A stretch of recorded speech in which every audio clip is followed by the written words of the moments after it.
muna ng suka para hindi mapanis yung isda. Ganyan. Ayan, kumukulo na.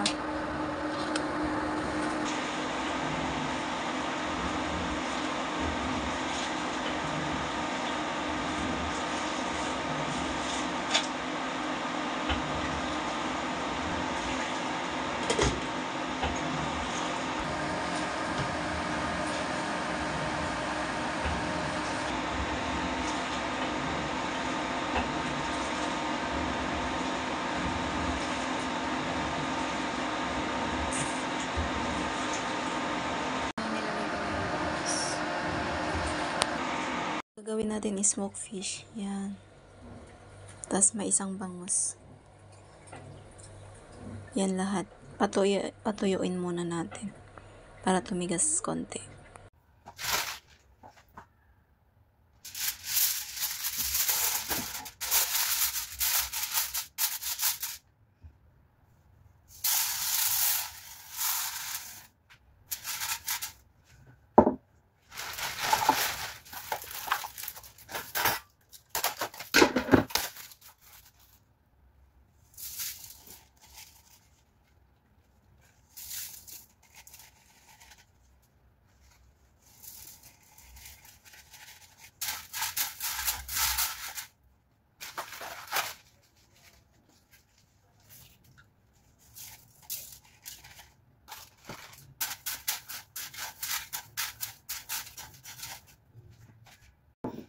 Lagay muna tayo ng asukal. White sugar na lang ilalagay ko. Ayan. Then, mix na natin. Ayan.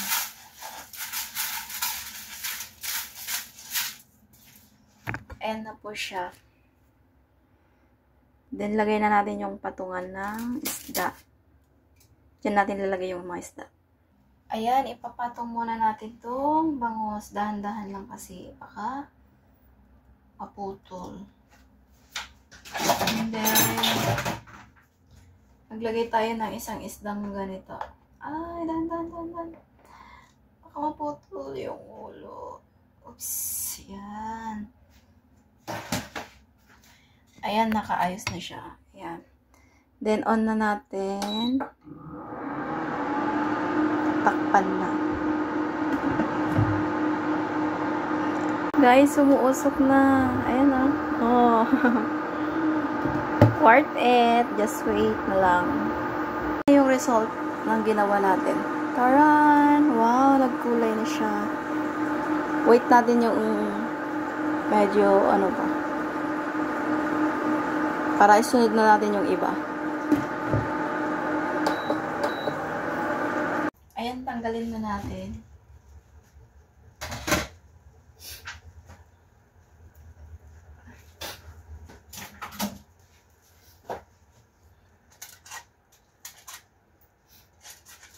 Ayan.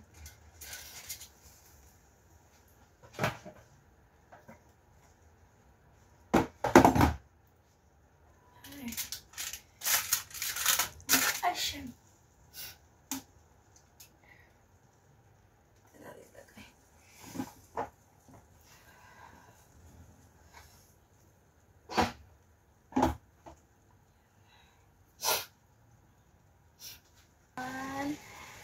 Lang yan.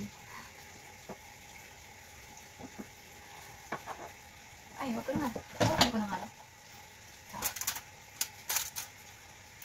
So, tatlo lang yung mailagay natin. Then, open na natin ulit.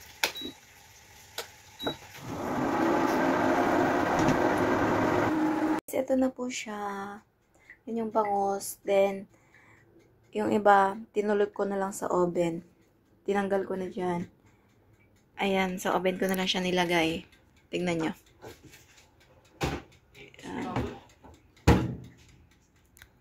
Ayan. Ito ng smoked fish na niluto ko. Mainit ang mantika. Ayun, ayun.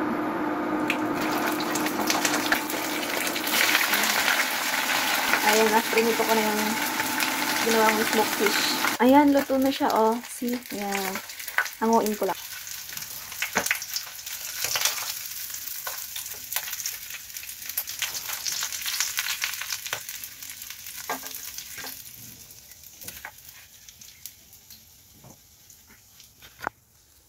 Ito na siya.